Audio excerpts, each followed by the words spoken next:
Now coming to rule 2, that is the function having sine ax plus b or cos of ax plus b or sine ax or cos ax. In such situation, we have to use rule 2. A particular integral is 1 by phi of d square sine of ax plus b. So here we have to replace d square equal to minus a square. In case 1, we have to replace d equal to a whenever e power ax is there. Suppose e power minus ax is there, when we have to replace d equal to minus a. But in rule 2, we have to put d square equal to minus a square whenever the denominator should be non-zero, that is not equal to 0. So 1 by phi of minus a square sine of ax plus b whenever phi of minus a square is not equal to 0. So that is a pi. So cos of ax plus b is there. Then also we have to replace d equal to minus a square. Thus we will get 1 by phi of minus a square cos of ax plus b. These two cases are called as success cases. Whenever while putting d square equal to minus a square, the denominator is 0, that is phi of minus a square is 0, then such cases are known as failure cases. So failure cases or particular cases. In those particular cases, we have to use the formulas. That is, the formula is 1 by d square plus a square sine of ax plus b is minus x by 2a cos of ax plus b. 1 by d square plus a square cos of ax plus b is x by 2a sine of ax plus b. And 1 by d square plus a square sine ax is minus x by 2a cos ax.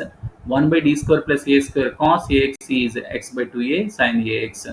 So because here while putting d square equal to minus a square, we are getting 0 here. So that we have to replace x on numerator and the denominator should be differentiated. D square derivative is a 2d. So x by 2 is taking common. 1 by d sine ax means integration for sine ax is minus cos ax by a. Thus we will get 1 by d square plus a square sine of ax plus b is minus x by 2a cos of ax plus b.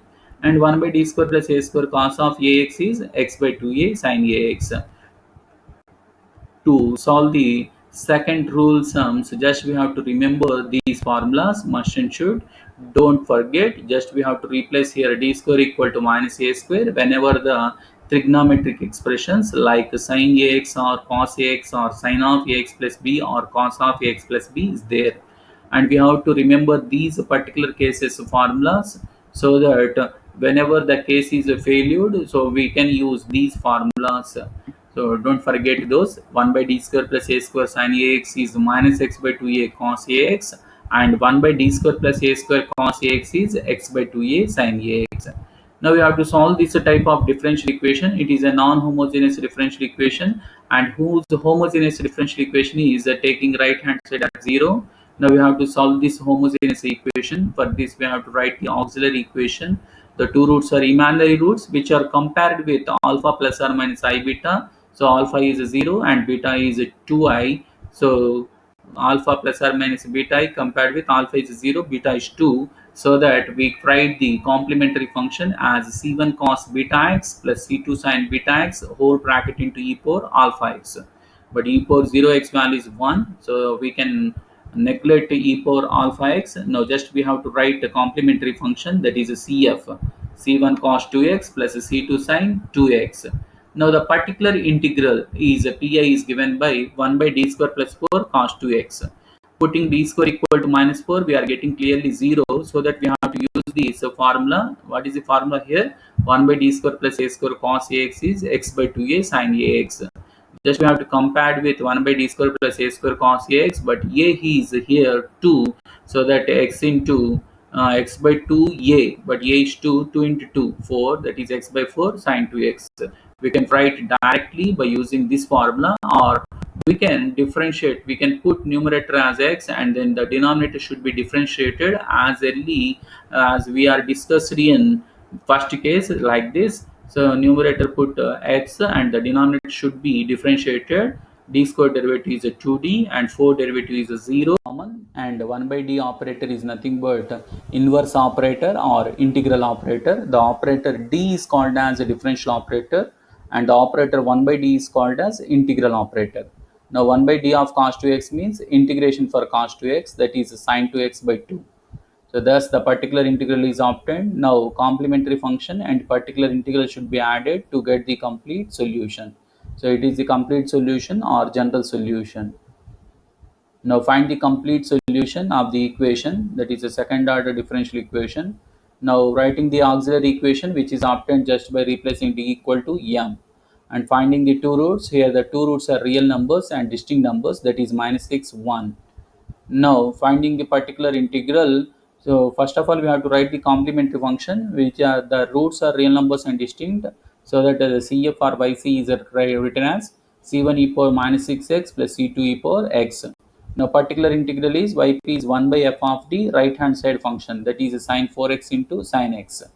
Now sin 4x into sin x, here 2 is multiplied and there 2 is with divided, because so we are having the formula 2 sin a sin b, that is a cos of a plus a minus b minus cos of a plus b. So 2 sin a sin b formula is a cos of a minus b minus cos of a plus b. So here a is 4x and b is x, so that we can write cos of a minus b means 4x minus x is 3x, and cos of a plus b means 4x plus x is 5x.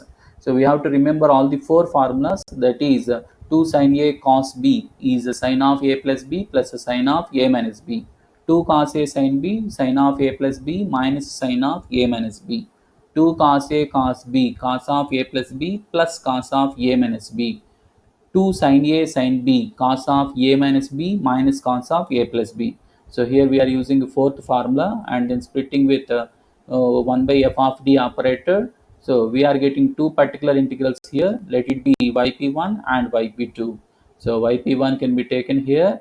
So d square is replaced with minus 9 here, and we are getting yd minus 15, but cos 3x, whenever cos 3x or cos ax or sin ax are there, we have to get d square in denominator. So to get d square in denominator, just we have to rationalize with d plus 3, so that we can clearly get d square on denominator. So rationalizing with d plus 3 and then operating with cos 3x to each term d cos 3x. But what is mean by d? D means a differential operator, that is a derivative of cos 3x is minus 3 sin 3x, because cos 3x derivative is minus sin 3x and then 3x derivative is 3. So like this we have to operate with cos 3x, 3 cos 3x, but the denominator should be replaced with minus 9, minus 9 minus 9 minus 18. So it is the particular integral yp1. Now yp2 can be calculated putting d square equal to minus 25.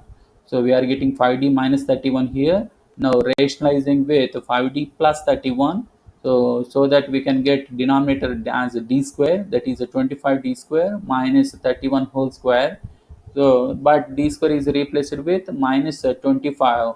So and then simplifying we are getting yp2. Now the two particular integral is added, so that we can calculate the required particular integral. Now the pi value or yp value is added with complementary function, that is the cf, which is already computed first. So the required general solution, it is the addition of two solutions, that is complementary function and particular integral. Solution. The given differential equation is that d cube plus 1 of I is cos of 2x minus 1. Clearly it is non-homogeneous differential equation. Now first we have to solve the homogeneous differential equation, that is which is obtained by taking right hand side as 0, that is a d cube plus 1 of I is 0. Now considering auxiliary equation just by replacing d with m, that is m cube plus 1 equal to 0. Now it is look like a cube plus b cube, but we know that the formula for a cube plus b cube is a plus b into a square minus ab plus b square. So splitting with a cube plus b cube, a is m here and b is 1, that is m plus 1 into m square minus m plus 1 equal to 0. Now the product is 0, that means m plus 1 is 0, which implies that m is minus 1 and the quadratic expression is should be 0. Thus we will get m equal to 1 plus or minus I root 3 by 2. The first root is a real root and the remaining two roots are imaginary roots. For real root, we are having a CF as C1 e power minus x.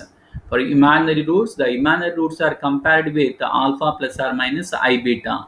Alpha is 1 by 2 here and beta is root 3 by 2. Thus, we are getting the CF as C2 cos beta x plus C3 sin beta x, a whole bracket into e power alpha x. alpha is 1 by 2, so that we have to write e power x by 2, and beta is root 3 by 2, so that we have to write cf as c2 cos root 3 by 2x plus c3 sin root 3 by 2x. It is the complementary function. Now we have to find out the particular integral. The formula is 1 by f of d, right hand side function. 1 by f of d, but what is f of d here? dq plus 1, and the right hand side function is cos 2x minus 1. Now it is look like 1 by f of d square cos of ax plus b. That means we have to use the rule 2. In rule 2 we have to put d square equal to minus a square, but here a is 2, so that d square is minus a square means minus 2 square. But what is minus 2 square? Minus 4. Putting d square equal to minus 4. Now d cube can be written as a d square into d, but d square value is minus 4, that is minus 4d plus 1.